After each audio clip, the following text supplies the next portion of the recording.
Et aujourd'hui encore en France, on voit du racisme, on voit des discriminations. Qu'est-ce qui manque ce pays en fait, selon vous? Ce pays est aujourd'hui dans une profonde détresse. Ce pays ne s'aime plus.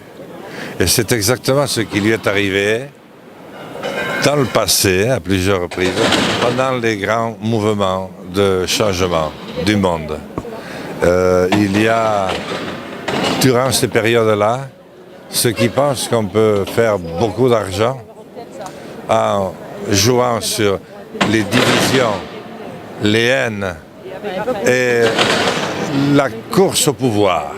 Et puis, il y a l'immense majorité à qui on n'a jamais demandé l'avis, qui pense qu'au contraire, l'homme peut faire encore des progrès, qu'il y en a tellement à faire dans la civilisation, et que notre grand pays, réuni, sans regarder ni ses couleurs, sauf celle du printemps, ni ses convictions, lorsqu'il est rassemblé, est capable d'avoir des fulgurances qui stupéfient le monde entier parce qu'elles apportent des solutions à tous.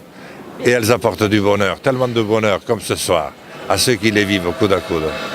On voit dans des pays du tiers-monde, dans notre pays, les gens ils n'ont pas beaucoup de choses. Ils sont plus solidaires, plus respectueux, plus d'empathie. Alors qu'on est en France, on a quand même des choses, mais il nous manque certaines valeurs. Non? Oui, mais nous les perdons. C'est notre faute. C'est parce que nous nous laissons emporter, une fois de plus, par toutes les crises et que nous sombrons dans la misère humaine. Et dans la misère humaine, il y a toujours les plus fragiles, les plus faibles qui sont frappés en premier. Et comme ils ne savent pas que faire et qu'on leur raconte les pires inepties, les mêmes qu'il y a 1000 ans, qu'il y a 100 ans, ils croient. Et ils pensent qu'avec, en disant leur haine de l'autre, ils vont régler. Ils ne règlent rien. Nous, on est là tout simplement pour dire qu'on est heureux d'être ensemble. Et la France a beaucoup de progrès à refaire pour redevenir ce qu'elle est. Aujourd'hui, elle souffre de ne plus s'aimer.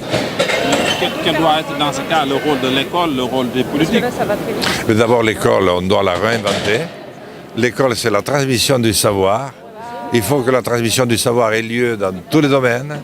Il faut ensuite donner la possibilité à tous les jeunes qui sont dispersés aujourd'hui de se retrouver. Moi, j'avais l'idée de créer, comme le fait le président de la République, mais moi c'était plus long, c'était pendant une année de service civique, civil, militaire, comme on le voudra, où j'aurais donné tous les permis, j'aurais permis de passer tous les permis de construire, j'aurais aussi compté 2 années de retraite et tout le monde se séparait avec les 06 et les mails de tous ceux qui étaient là, du futur juge, du futur monsieur qui s'occupe des poubelles, du futur ingénieur.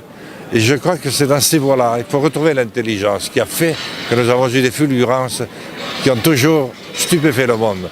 Seulement, on les a souvent trouvés après des millions de morts. Ce coup-ci, il faut les trouver avant qu'il y ait un seul mort.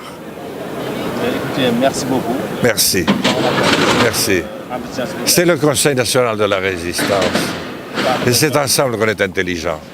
Merci à vous et bonne soirée. Merci à vous. Merci de m'avoir interrogé. Merci.